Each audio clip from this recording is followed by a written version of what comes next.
All right, for those of you that are new to this game, that is Winter Bible Study, and there'll be a lot of folks. Are we live yet, Garrett? We are live, okay. So we'll say hello to everybody who's watching online, and who will see this later, and who will listen to this later, to the audio. If you're new to this game, that first sheet is a test. It's a quiz, so get busy. You're going to be tested on it in just a minute. There's a big final at the end of these weeks too. So the folks that have been here all these years will tell you this is my favorite part, is to implement the quiz.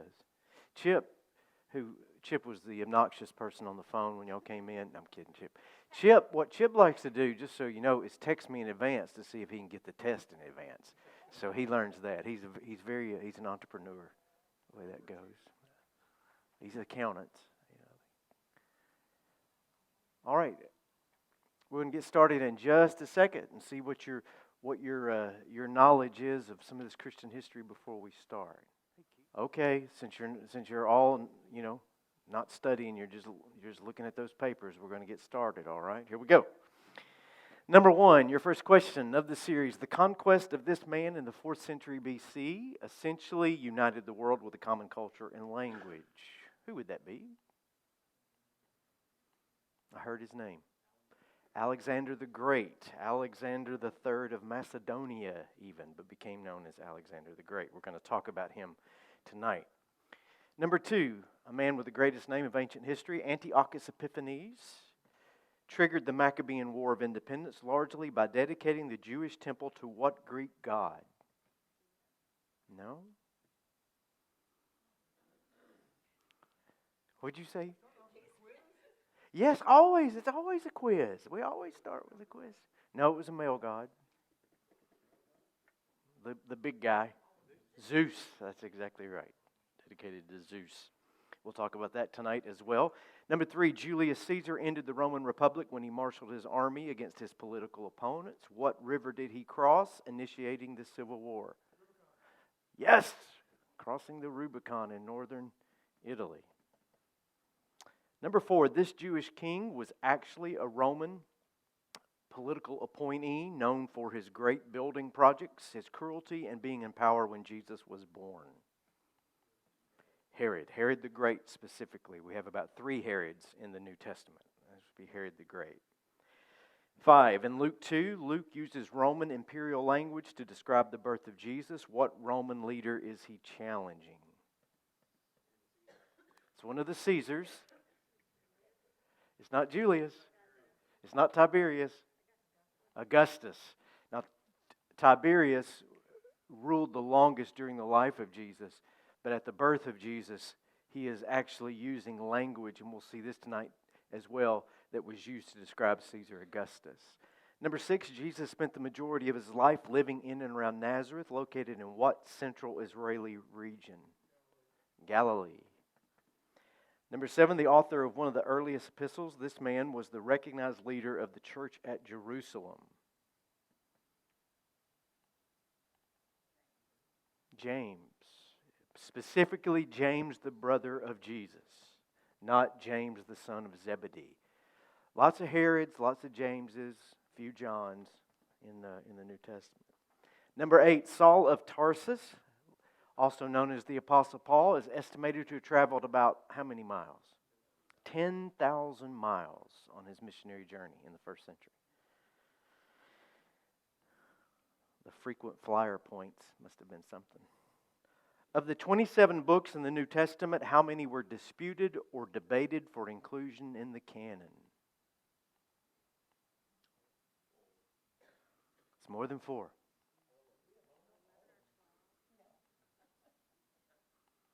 It's more than 8, Garrett. 9 it is. 9 it is. Now, if you were to turn over 3 pages forward, you'd see the answer, but I wasn't going to tell you that one. Not cheaters, I like that. And number 10, the Emperor Nero, along with the Flavian dynasty, appear to be the targets of what New Testament book? Revelation. That is exactly right. So there you go. How did you do? All right, you'll do better next time. You'll do better next time, I promise. There is a big curve, yeah. We'll find out who had the highest score, then curve it to that. All right, have you ever tried to cover 2,000 years of history in 7 hours? Well, we're going to try to do that. What subjects did you teach in elementary school?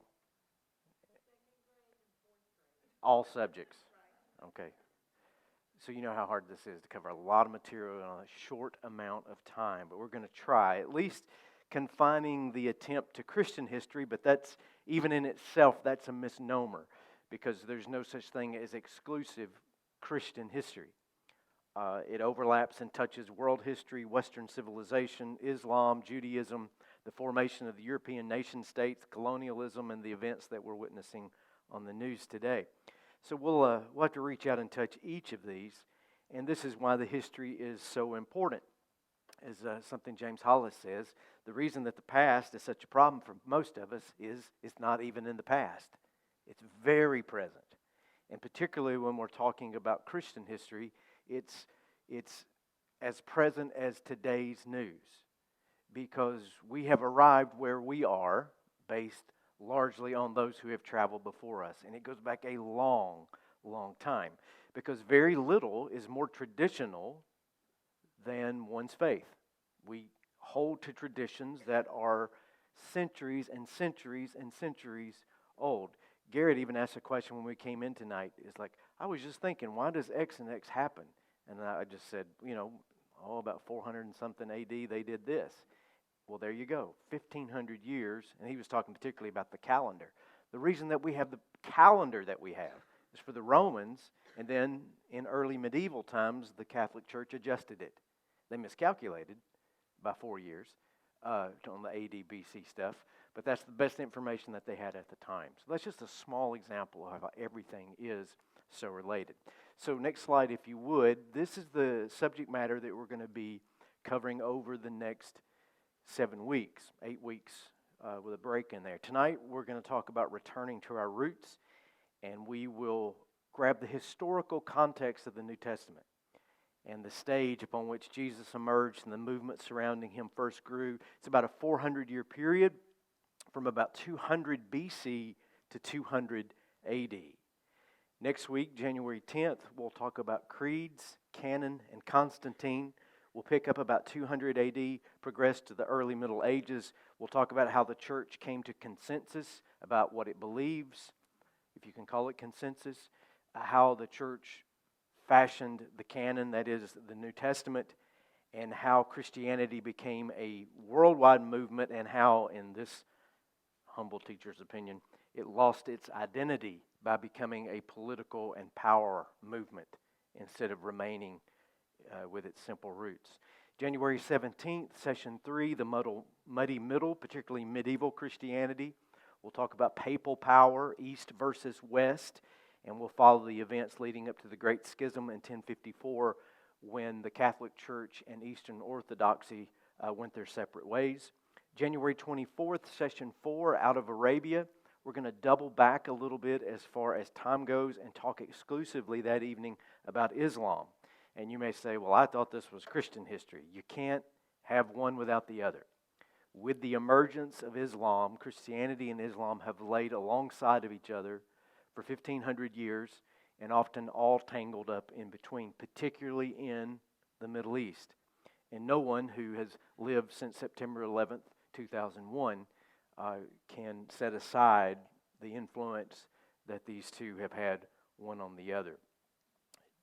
January 31st, Session 5, tous les tout, to quote the French, which was what a monk said to a soldier when he was asked, how will we know who are the infidels and who are the Christians? And the monk answered, kill them all, God will know his own.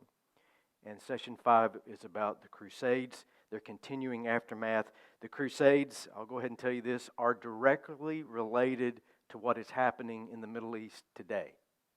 A straight line can be drawn from French, English, European, and Catholic wars in the Middle Ages to what you are witnessing on your television in the 21st century. February 7th, Session 6, Here I Stand. We will talk about the Reformation. February 21st is Session 7 with a break for St. Valentine's Day, an actual character from Christian history.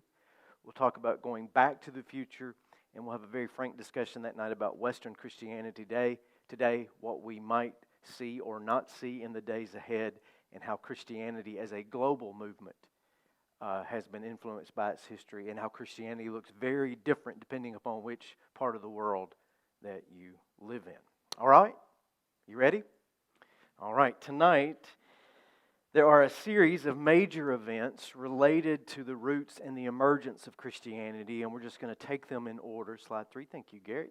You have this also on your handout, and we move from about 168 BC, like I said, 200 BC, forward to about 200 AD, and these are a half a dozen of the major events that truly had the biggest impact on early Christianity. We begin with the Jewish War for Independence, sometimes known as the Maccabean War. Slide 4, if you would, Gary. In 323 BC, Alexander the Great, after a reign of about a dozen or so years, died suddenly. Some say it was typhoid, some say it was malaria, some say it was alcoholism, some say it was syphilis. He was 32 years old. Alexander the Great, and it's really funny, you're going to get that a lot. Alexander the Great, Herod the Great, Ptolemy the Great, everybody wanted to be great. He was one of the more incredible figures of history. He came to power, at the age of, my son's here tonight, my son's 20 years old. He came to power about that age. Can you imagine putting a world empire into the hands of a 20-year-old? And yet he was more than capable. He is one of the greatest war generals ever in history. And his kingdom, up to that point, was the largest of its kind, and only the Romans would exceed his kingdom a few centuries later. His kingdom stretched all the way from Europe, Greece and Europe, all the way to India. And when he died, it was divided into 4 sections. He had no heirs, but he had 4 major generals. And after a brief civil war, it was thought best to stop the bloodshed and let's just carve this empire up. And so you had the Ptolemaic Empire in Egypt, Pergamon in Asia Minor, modern-day Turkey, Macedon, which was the Greek state proper, and then a man by the name of Seleucus, General Seleucus, ended up with the territory that is now the Middle East, and including Israel, all the way to Afghanistan and parts of Pakistan. On your handout and also on the screen, that orange Seleucian kingdom that you see is the Seleucian kingdom at its largest extent. And his heirs would hold this territory for roughly 250, 260 years.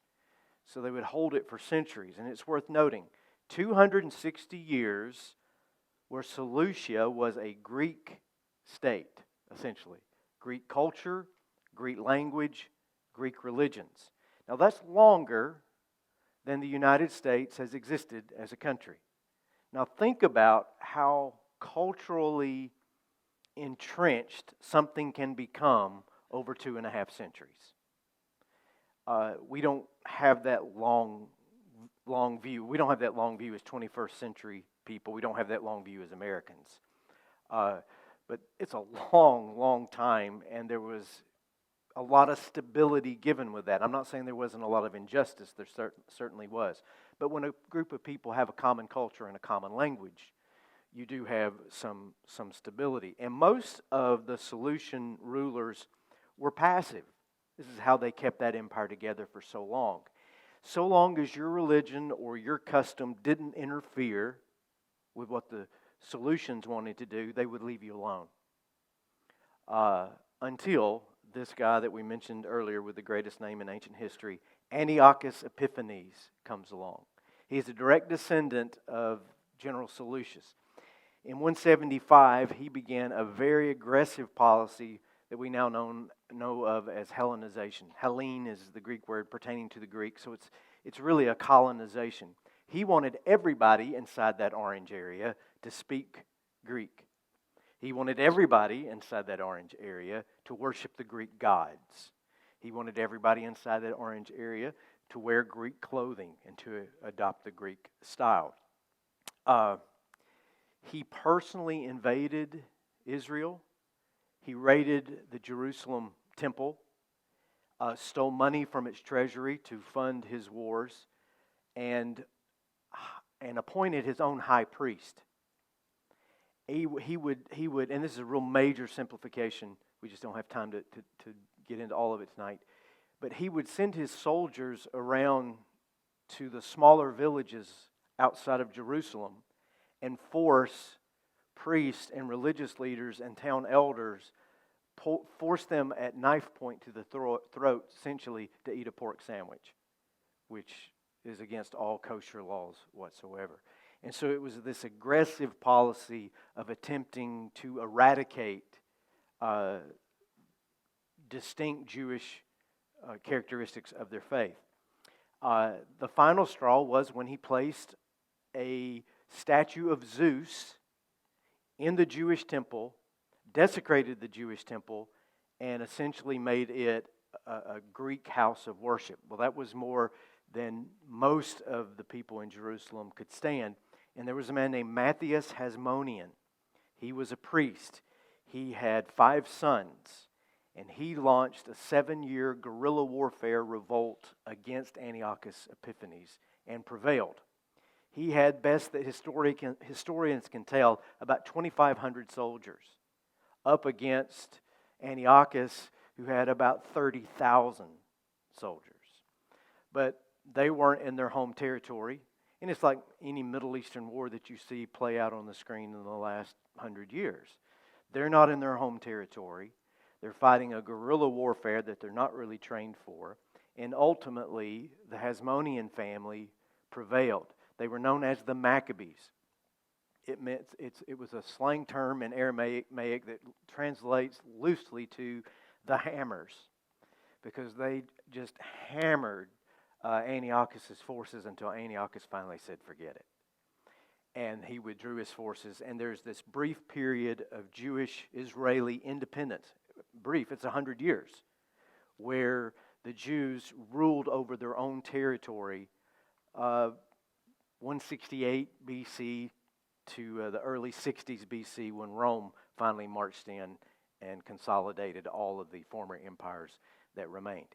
Our Jewish friends who've just celebrated Hanukkah, Hanukkah is not a biblical festival, but you will find it in the New Testament, where Jesus is at the temple celebrating the Festival of Lights. He stands in front of this great candelabra and says, I am the light of the world. He's at the Jerusalem temple for Hanukkah that had just been instituted in the centuries before, because there's this legend that as they retake the temple for the first time and reconsecrate it, they didn't have enough olive oil for the candles to continue to burn, but these candles continued to miraculously burn for a week, and that's where the celebration of Hanukkah comes from. Not just about the candles, it's about the Jewish War of Independence, where they regained, and we probably, best I can tell, that's likely the first recorded war for religious freedom that we know of, because that's what essentially that it was based upon.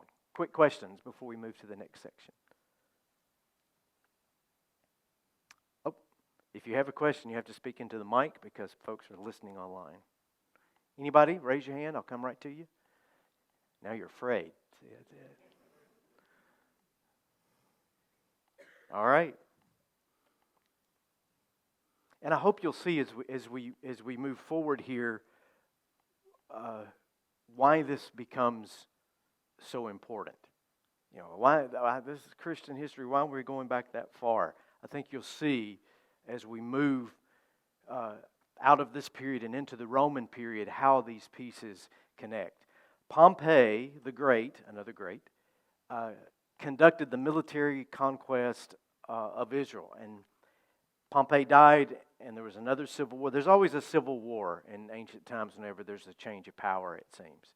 There was another civil war, and Julius Caesar rose to power as a military dictator. He did cross the Rubicon River in northern Italy, 44 BC, and he ruled for only a year. And then he was assassinated by a number of the Roman Senate because they were terrified of him.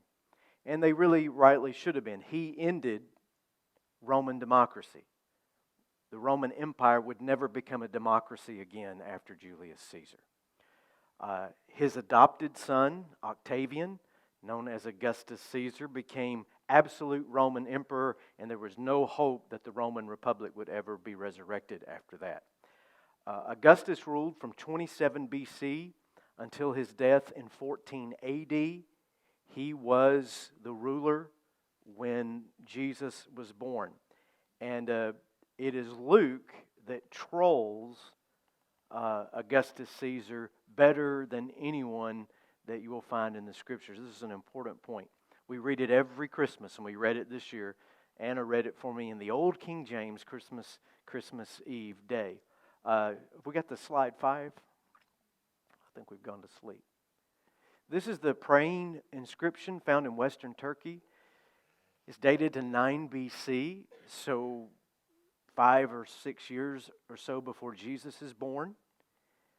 And it is referring to Augustus. It was discovered in 1868 in Western Turkey.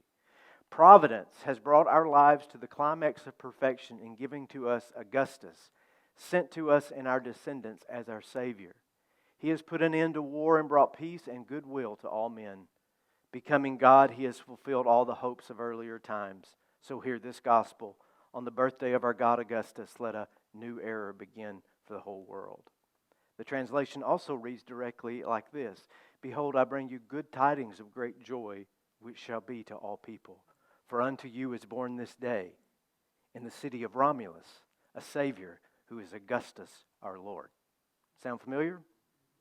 So when you read that in Luke's gospel, and he puts it in the mouths of the angelic host, Luke ain't playing.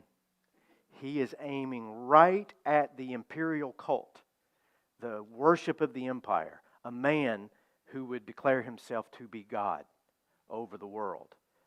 It is no accident whatsoever. Slide 6, if you would. This is actually a slide from when we did our Paul study last year. And you will see these turn up more and more since the mid-1800s when enough stability in the Middle East and excavation and archaeological digs started taking place. If you look up to the top left, it says Caesar, and this is Caesar Augustus again. And on the right in Latin, Caesar the divine Julius, Caesar divine Pontifex Maximus, which is the term now used for the Pope in Rome. All of these are different inscriptions uncovered in the last 150 years where all the Caesars are referred to as the Son of God. So at the time of Jesus, from Julius and Augustus forward for the remainder of the Roman Empire, the ruling emperor was regarded as the Son of God. And whoever his predecessor had been was considered to have risen to the gods. And if you remember from the Paul study, it all began at Julius Caesar's funeral. There happened to be a comet that appeared in the sky. Now, they've assassinated the man that they're afraid of. And at his funeral, a comet appears in the Roman sky, and young Augustus leaps up onto the pier and declares that it was the spirit of Julius ascending to Mount Olympus into the gods. And at that moment, the trajectory of the deification of the Roman emperor began. And picked up extremely with Caesar Augustus and continued on until the Roman Empire finally collapsed. Questions about that?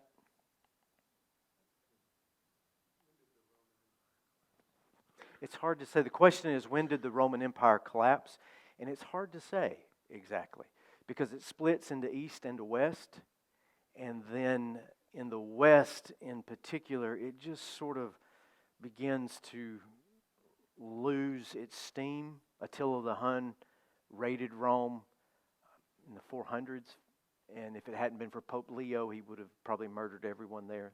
The Pope went out to meet him outside the city walls and begged for his mercy. So it's really hard to say the exact moments. But I think it's a very good question, because what you're going to see as we move past 200, 300 AD, the Roman Empire's power is waning, and it leaves the vacuum for what would become papal power and church power to fill that gap. There's no transition to Christianity, Western Christianity as we know it today, without the collapse of the Roman Empire, for good or for bad.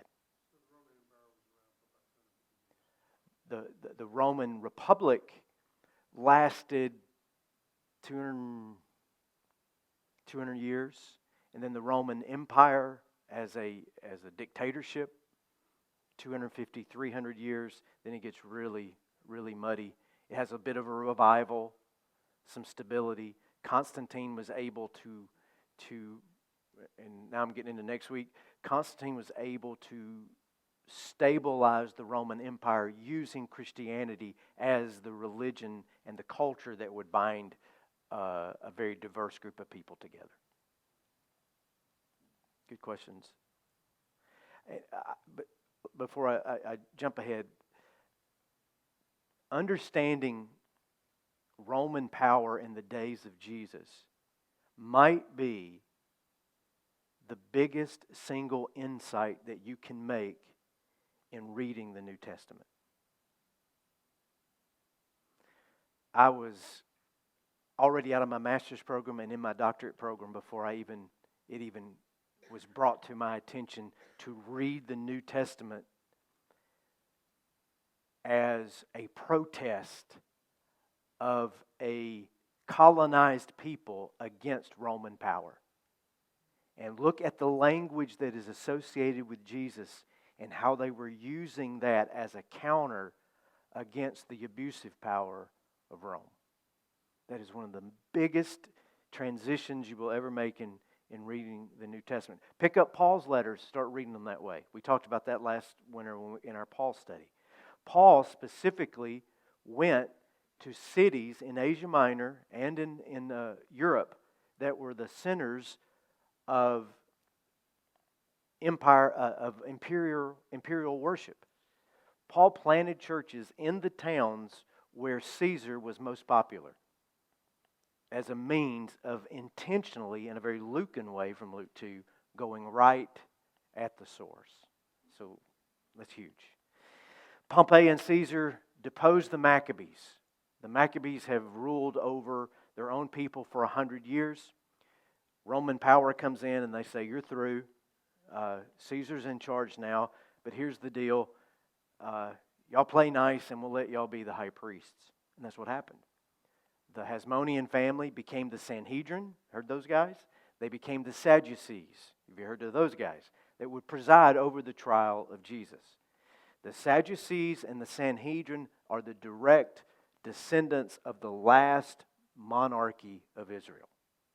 And they are very much in political power when Jesus arrives on the scene. The Pharisees also emerged during this period. They had fought with and alongside the Maccabees in order for them to practice their religion freely. When the Hasmoneans decided that they were going to become kings, the Pharisees had no interest whatsoever in power. They only wanted to practice their faith. They became purists. The Hasmoneans and the Maccabees were the wealthy power brokers of Israel, and the Pharisees became the grassroots village. I don't say village people, but that sounds funny, doesn't it? They were not the village people. I don't mean it like that. But they became rooted in the rural areas as these religious zealots and purists.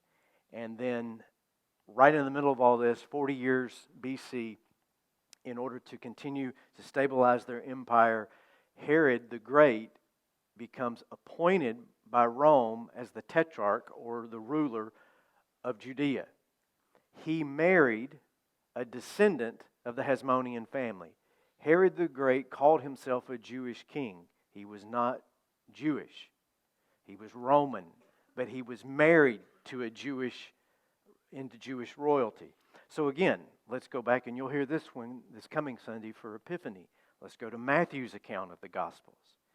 And in that day, Magi from the east arrived in Jerusalem, asking, "Where is he that is born King of the Jews?" Matthew is not playing either. They go to the capital city and they're asking about who is the King of the Jews, and the King of the Jews is an imposter. It's Herod. And again, Matthew's it's subtle at times, but once you see it, you can't stop seeing it. Matthew is again chipping away at the authority of the power system that is there. So slide 7, if we could. Uh, Herod was exceptionally cruel and probably the greatest architect and builder of ancient times. He built the restored temple. That's what it would have looked like if it remained to this day. He built the town of Caesarea Maritime right on the Mediterranean Sea, a beautiful city even to this day in ruins. Some of you have been there. He built Masada, lower right-hand quarter, and he built Herodium, which is another fortress just south of Jericho. He loved his fortresses. And the one at Jericho in particular is not one that you would want to go to. He had a palace there. If he ever invited you there and asked you to go with him out for a swim, you're a goner. He probably drowned with his own hands about 18 or 19 of his political opponents over the years. He murdered his own wife, murdered his second wife, murdered his mother-in-law, murdered 3 of his sons so that they would not succeed him. He was insane with power, a megalomaniac, and ruled, 45 years like that. So all the players are on stage when Jesus arrives. The Sadducees and the Pharisees are the religious and political parties that have been forged out of the war for independence. Rome is in power, abusively so. Herod is on the throne. The people are oppressed, they're afraid, they're abused. It is a cauldron of resistance and a cauldron of near civil war all the time. Because they want to fight the Romans, some of them want to fight Herod, a lot of them want to fight each other. And they want to fight each other because those people over there aren't pure enough. Or those people over there have accommodated to the Romans too much. And so it sounds familiar in a lot of ways, doesn't it? To the fragmentation we see in our own world today. And that's the stage upon which Jesus emerges. Questions?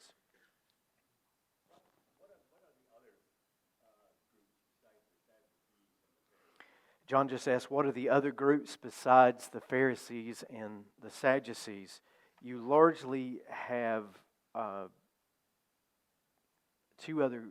there's 3 other groups. There's a group called the Herodians, which were loyal to Herod, smaller group. You have the Essenes, who were similar to the Pharisees, but even more zealous.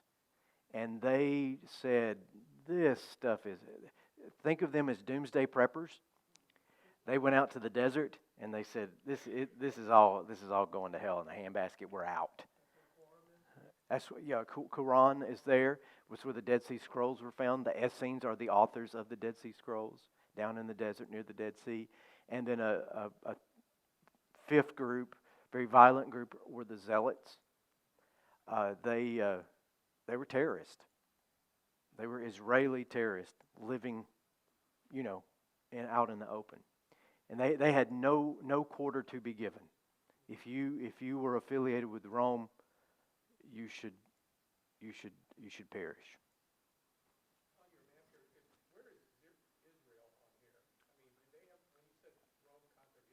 Mm-hmm.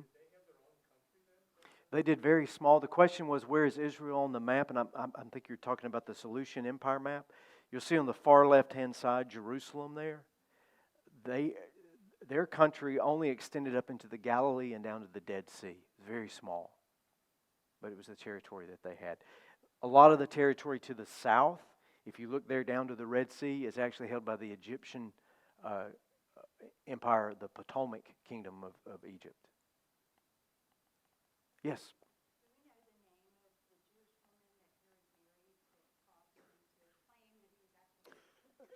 The question is, do we know the name of the woman that Herod married that she was used? Antonia is her name. Antonia. I can't remember right off.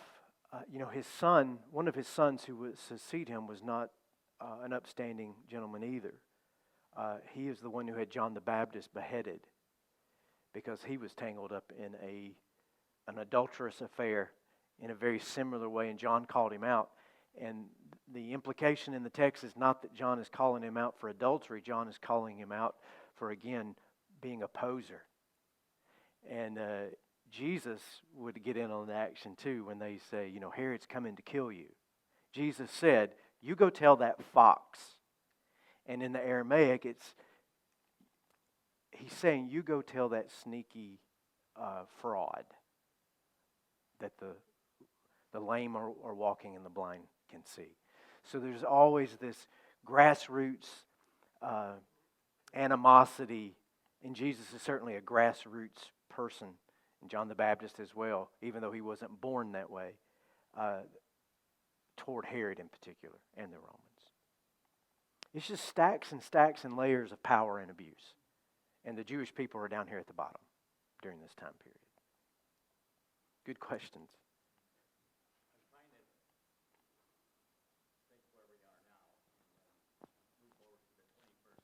Right.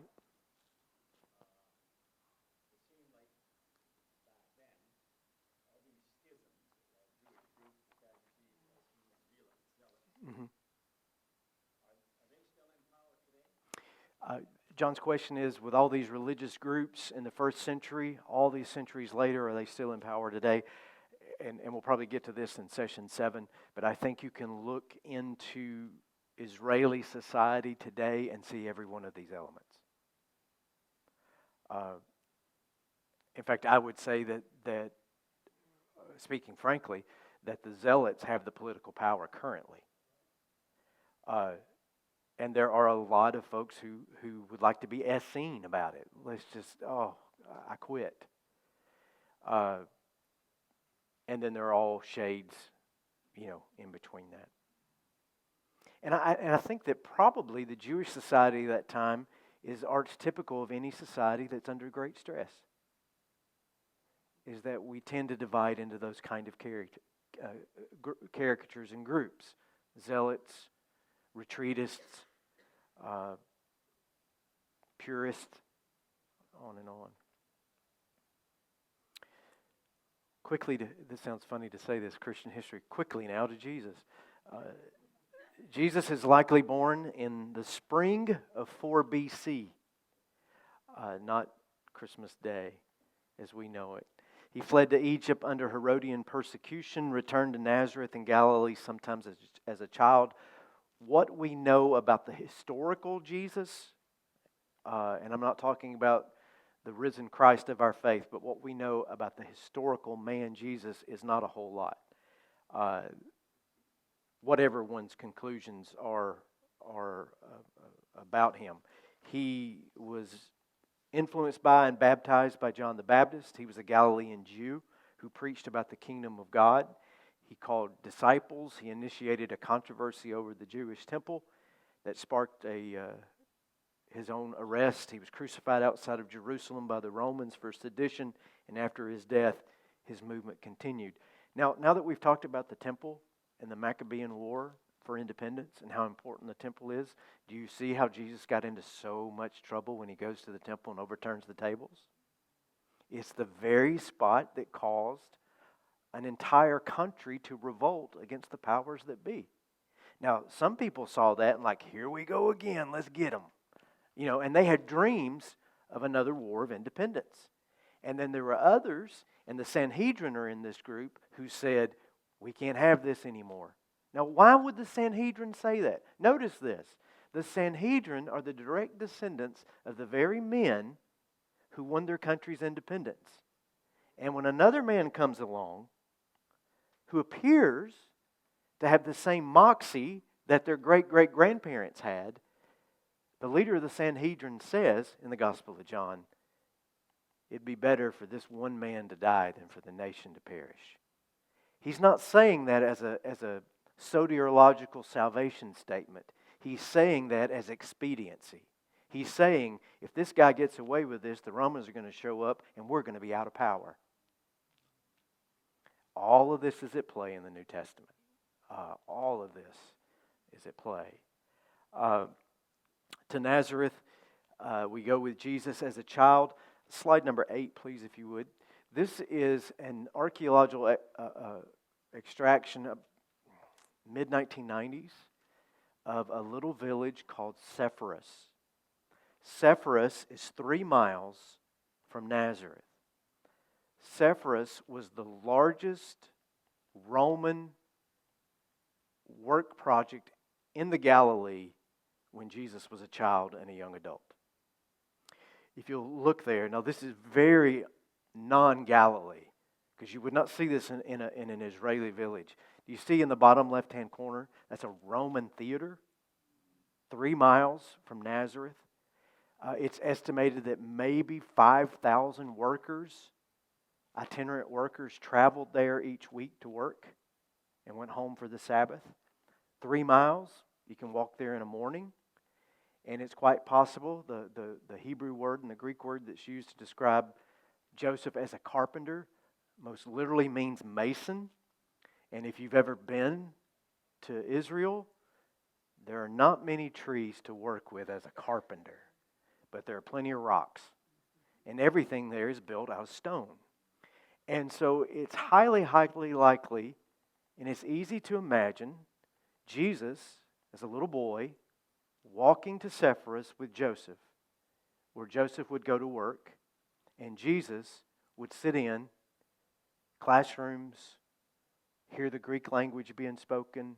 Greek philosophy is there. It's a seat of Roman power in Galilee. There was a revolt there in Sepphoris. Jesus would have likely been a child, about 7 AD. Massive revolt in the Galilee. The Romans marched in from Caesarea with their legions. They crucified 2,000 young men on the roads that led from Caesarea to Nazareth. 2,000 on sticks, and left them there for the birds to eat them down. Jesus would have been a little boy when that happened. You don't forget things like that. So again, a cauldron of unrest, and right in the middle of this seat of Roman power, and you think, well, what were those Jewish boys going to work there for? They had to feed their families. And this is where the work was. And so it is easy to imagine Jesus becoming, from a human perspective, the man he becomes by observing this during his childhood and being in on a very worldly, far horizon view rather than just the small village of Nazareth. This is just right off the highway as you leave Nazareth, and very, very few of the tourist groups stop at it.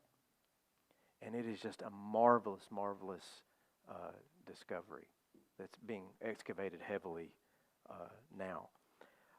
Best scholarly estimates are that Jesus began his ministry around 27 to 30 AD, crucified sometime between 30 to 36 AD.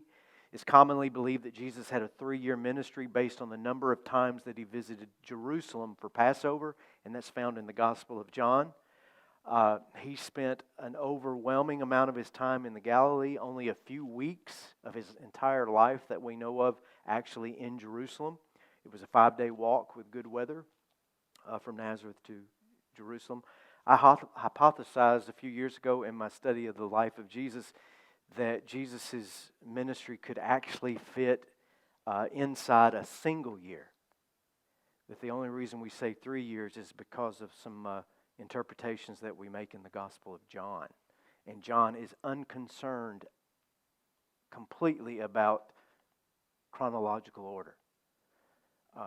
The synoptic Gospels, Matthew, Mark, and Luke, follow pretty much the same order of events. John's all over the place. Because John's intention is not to tell you about chronological order. John is weaving a whole different pattern of what I've called in the past holy propaganda. He has an axe that he is grinding. He wants you to believe that Jesus is the Christ. He tells you that at the beginning, he tells you that halfway through, and he tells you that again at the end. That's his intention, and that's why his gospel is put together the way that it is. Quickly, questions? I try to keep this about an hour, and time is just flying by. Okay, I'm gonna rock along to the establishment of the church. The church is officially born Pentecost, 50 days after Passover. The first generation of the church included the apostles. That would be the eyewitnesses. We hear that word a lot. What's an apostle? It's an eyewitness to the ministry of Jesus. The key characters of the disciples, there are three early on. James, the brother of Jesus, he was an early martyr. Simon Peter, leader of the first disciples. Tradition puts him in Rome as a co-founder of the Roman church, executed by Nero sometime about 67 AD, we think. And the Apostle John, according to tradition, the one of only of the original disciples who died of natural causes.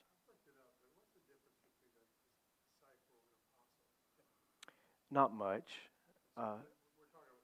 The question is, what's the difference between a disciple and an apostle? They're not called, maybe they're called apostles once in Matthew, but you don't see the term apostle until post-resurrection. These are people that had been with Jesus in his lifetime and really had seen or experienced the resurrected Christ. Yeah, and disciples are followers. It's most basic. No, we're all disciples, and you do see, Church of the Apostles, or sometimes there's a leader of a church that takes the title apostle. Not an eyewitness. Yeah, that's a very narrow window. Yeah, in the pure sense of the term. James, Peter, John. And then, of course, the emergence of Saul of Tarsus, the Apostle Paul. He was a converted Pharisee. He became a Christian 35, 36 AD. He would become the most influential Christian in early Christian history, if not still to this day the most influential Christian that's ever lived. And there would not be Western Christianity, again, as we know it today, without the work of the Apostle Paul. He did travel, best we can tell, about 10,000 miles. He founded probably 20 churches, visited 50 major cities, and is credited with a dozen or so books in the New Testament. These are his 4 major missionary journeys that we know of recorded in the book of Acts. It's quite possible that he made a 5th one to Spain. He refers to that in the book of Romans, where his intention is to come to Rome and then to keep going further. And if he did go to Spain, then Paul literally made it to the edge of the world at that time. Acts ends and he's under house arrest, but tradition tells us that he did likely leave Rome after that house arrest, but was arrested after Rome burned. Nero blamed the burning of Rome on the Christians, and after the burning of Rome, both Simon Peter and the Apostle Paul were brought back to Rome. Tradition says Simon Peter was crucified, which would be accurate in the sense that he was not a Roman citizen. He was a lesser than, he was a barbarian in that sense. So he got the same treatment Jesus got. There is a tradition that says that he appealed that he was not worthy to be crucified as his Lord had been crucified and asked to be crucified upside down. And then Paul, tradition says, was beheaded, which is a little more merciful. But Paul would have received that because Paul was a Roman citizen, and a Roman citizen could not be crucified.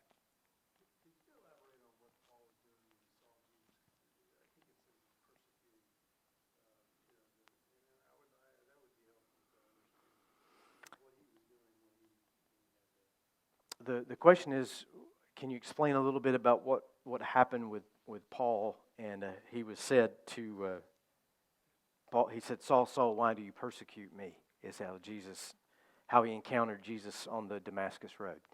So N.T. Wright posits this theory, and it's a good one. And I talked about this last winter as well.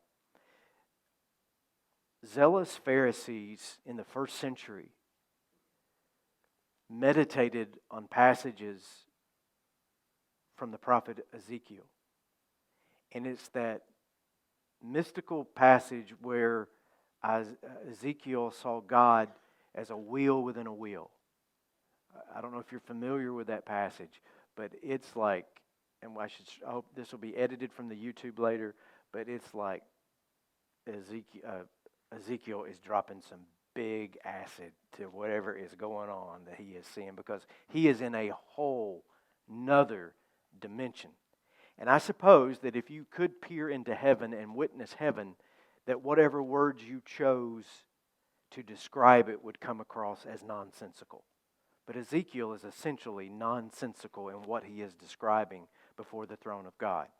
In the first century, these zealous Pharisees, of which Paul was one, would meditate on that passage. And they would read and recite that passage, chant that passage, with the idea that just as Ezekiel was describing the throne room of God, moving up from the stage floor up into the throne and ultimately to see the face of God, that these Pharisees would meditate on that and hope that when they got to the end of the passage that somehow they'd have a mystical experience as Ezekiel had, and they would see God. That's likely what Paul is doing on horseback as you read the text, going to arrest Christians. And again, Paul is sincere. Paul is not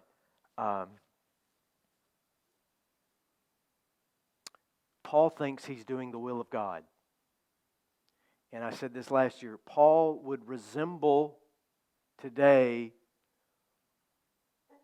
and please take this in context, Paul would resemble more today an Islamic zealous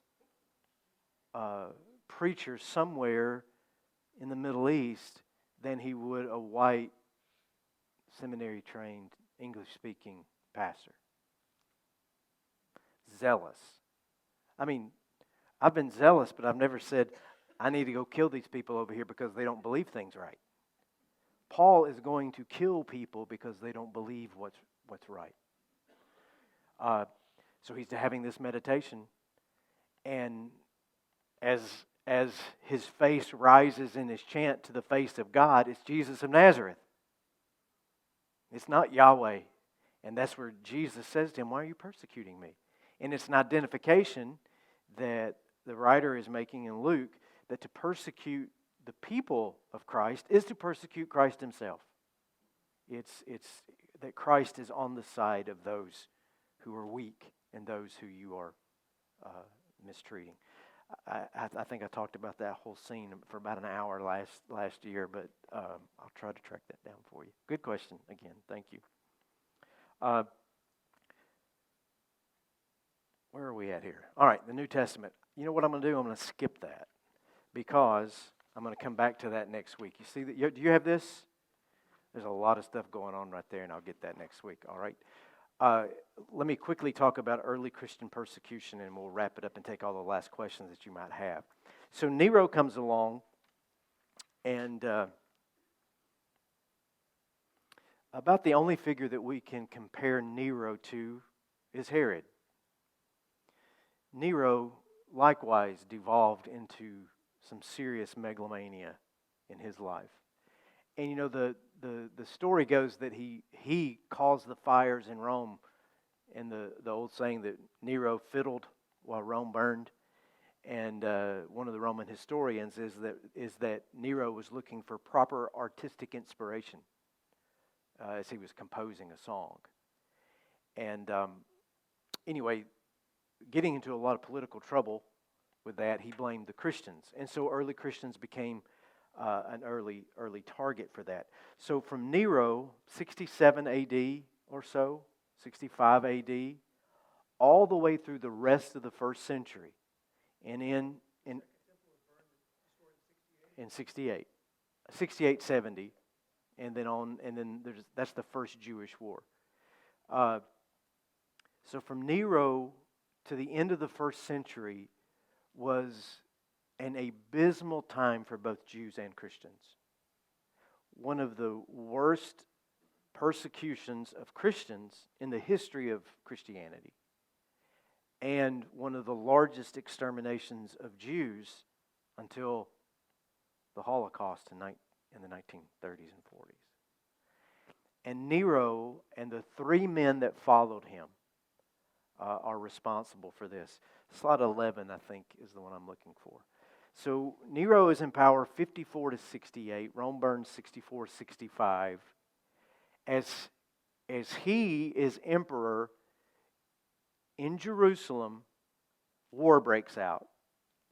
And all those zealots who 30 years before had been saying, we're not going to put up with it anymore, they didn't put up with it anymore, and they launched a war of independence against the Romans, just as the Maccabees had done 250 years earlier. And this time, it did not go the way they intended. There's a man named Vespasian. Do you see his name? He's number 2 there. Vespasian was camped outside of Jerusalem. He was the leader of Nero's armies, and he is putting down the rebellion in Jerusalem when word comes to him that Nero is dead. Nero does not have a successor. Vespasian says, forget the Middle East and these Jews, I'm going back to Rome. And he gathers that army, the largest army assembled in the Roman Empire at the time, and he marches back to Italy, and he becomes Caesar. When that happens, the Jewish people think our prayers are answered. God, once again, has come to our rescue. But Vespasian sends his son, Titus, back. Titus marches to Jerusalem, levels Jerusalem. His partner, Silva, would stay there until Masada fell a few years later, and the entire country is obliterated. And the Romans weren't too interested in separating between Jews and Christians. Tous les tous, kill them all. And that's essentially what was going on. Because at this time, the majority of Christians are Jews. They're not Europeans. They're not Asians. They're Jews. They're Middle Eastern Semitic peoples. And it's just a bloodbath.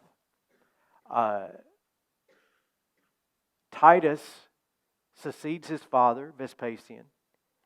He reigns for a very short time. When he dies, his little brother, Domitian, succeeds him. Vespasian, Titus, and Domitian are the Flavians. The family name was Flavius, and they're known as the Flavian dynasty. They, with Nero, we think, some scholars think, are the direct targets of the writer of the book of Revelation. When they're talking about the beasts that rise and the saints under the altar and the bloody warfare, they're talking about the destruction in context of the entire nation of Israel, the fall of Jerusalem, the fall of Masada, the end of the world. Because when that Jewish temple came down, it was the end of the world as the Jewish people understood the world. It was over. Finally, Nerva takes power in 96. The policy changes toward Jews and Christians. They'd had enough warfare. And you have what are known as the 5 good emperors. Good is a very relative term here. It simply means that they were not actively killing Christians and Jews. Nerva, Trajan, Hadrian, Hadrian's Wall in Great Britain, about the furthest extent of the Roman Empire is under him. Antonius Pius, and then the philosopher Caesar, Marcus Aurelius. And then Marcus Aurelius has a son named Commodus. Now this is Joaquin Phoenix that you see in the picture right here. And Gladiator came out in the year 2000. And Joaquin Phoenix plays Commodus in that movie. There's a whole lot of permission taken with history there. He did not kill his father, Marcus Aurelius. He did, however, Commodus, the real Commodus, actually was a gladiator. He would dress as a gladiator and go into the Roman Colosseum and fight other gladiators for sport. And he was really an amazing gladiator. He never lost because he was the emperor. And there are 2 accounts. On one day, he killed 125 lions by himself with bow and arrows on the Colosseum floor. They would bring him elephants and giraffes from Africa just so he could kill them single-handedly in combat on the floor of the Roman Colosseum. And every time he went into the arena and caused all that mess and furor, he would then charge the city of Rome the money it took to clean it up. and he single-handedly bankrupted the city of Rome. And Cassius, I believe, is the historian that I gave you. Cassius, Commodus turned Rome, a kingdom of gold, into rust. He is, you could say, he is the last emperor of the golden age of Rome. Now, golden age is, you've already heard the accounts of their bloodshed, so let's not get too high on them. But if you go back to Julius Caesar and you go forward to Commodus, that is the great Pax Romana, that time of peace in the Roman Empire. But after Commodus, the empire falls into a lot of trouble. So there we are at the end tonight. Questions? 300. Mm-hmm. Yeah. So you have a century of disaster for the Romans. And again, we're borrowing from next week. What you also have is, as Roman power deteriorates in that 3rd century, it gives the space for the emerging church to sort itself. And then it has a decision to make in 100 years as Constantine arrives. And there was great controversy then over what to do. What's really interesting in that 3rd century, in the 200s to 300, is the church is beginning to gather what would become the New Testament. Creeds are beginning to form, all of those things, consistency in beliefs. But it was all over the place. There's no central authority. I mean, imagine how weird the world would be if every church was a simple faith, right? And that'd be weird. Where you have all these little groups kind of doing their own thing out there, and there was cooperation, but there's no central authority, Protestant or Catholic or Orthodox or Pentecostal or Anglican, any of that. And so the only reason that the church started hammering out its creeds and getting certain on its scriptures, and this may hurt to hear, it's because the empire said it's time to get your act together. And it was Constantine that called the first church councils, not the church. So that leaves a lot to be thought about and discussed right there. Yes. The question is about the birth of Jesus.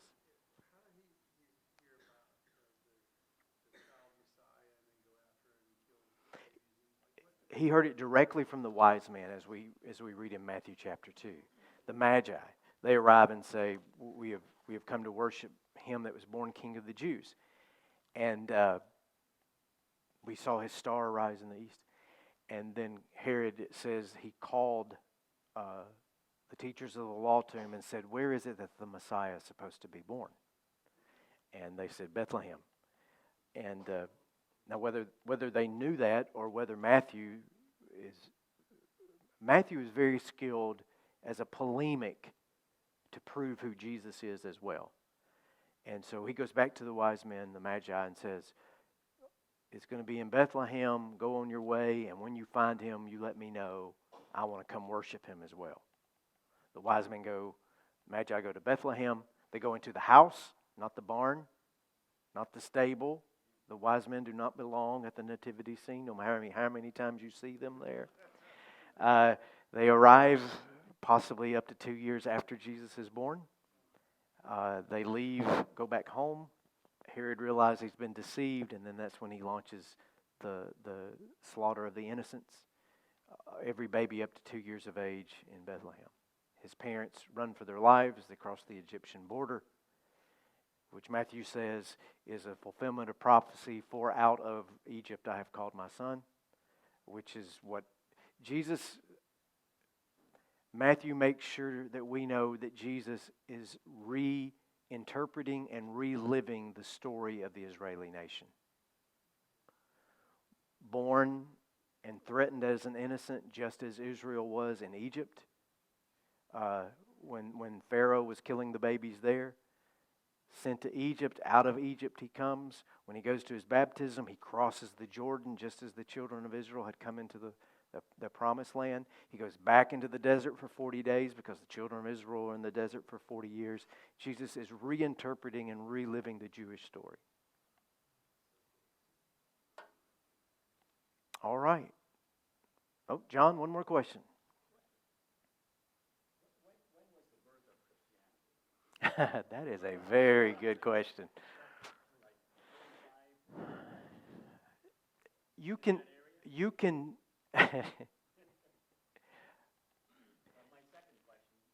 go ahead. That one might be easier. Okay, that one's easier. Well, Judaism, you have to go back to Father Abraham. When God establishes his covenant with Abraham, I will make you, Genesis 12:1, I believe, 12:2. Help me if you've got your Bible. The word comes to Abram again and says, get out from these people and go to a land that I will show you. That's the beginning of the covenant that would become Judaism. No, that's going to be Genesis 12:1, I think. And then there's a whole series of covenants. And then that's the beginning, and then you could say Judaism proper as the Torah, as a people of the book, is the issuing of the Ten Commandments. It's at Exodus 20 to Moses in the desert. And from there, the people of Israel really, as much as they are a people of the book, and I'm going to finish up, as much as they are a people of the book, they really don't have scriptures as we know them. I'm going to talk about this next week, until 200 or 300 years before Christ. That's when the Old Testament finally comes together in a relative form of which we have it today. A lot of books were disputed, just like in the New Testament, but that's how Judaism comes together. So it's no surprise that Christianity as a movement follows a very similar pattern. You have, primordial Christianity. It's a movement in the late 30s until the fall of the Jerusalem temple. And Christianity was regarded largely as a sect of Jerusalem, a sect of Judaism up to that point. The first called Christians at Antioch, and that's probably 55 AD, somewhere along that time period. But as a distinct movement, that's really hard to say. It's a moving target. Yeah, it's a moving target, which I think would be more in line with what Jesus wanted. I think if Jesus were to show up as a man today and see Western Christianity, he would say, what in the hell did y'all do with what I told you to do? Yeah. I mean, it is so far apace from the Sermon on the Mount, from the Gospels. It is so far apace. And it's not all bad. I mean, I'm a Christian, whatever that might mean. But we're a long way from home. How's that? I'll put it that way. We're a long way from home. And that's one of the main reasons we come back to tell this story again. All right? Mm-hmm.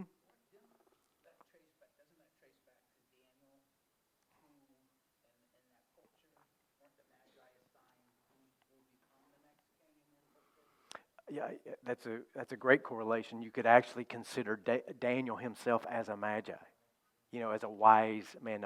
Now, these particular magi are likely,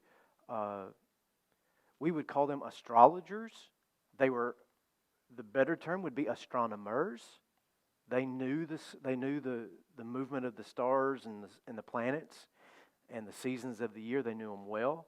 Now, they probably took more meaning from those things than we would today, from a purely scientific point of view. But there's absolutely a connection between Daniel and the Israeli nation spending 70 years in Babylon. And then for the first foreign visitors to be from Babylon. I'll save that for Sunday if that's okay. So, All right. Next week, one more slide here. Next week, we are going to talk about the creeds, the canon, Constantine, how, John, to your question, when did things actually become Christianity? What did it look like? How the Bible comes together, and then the abdication of Constantine power. So there you go. Have a great night. Thank you.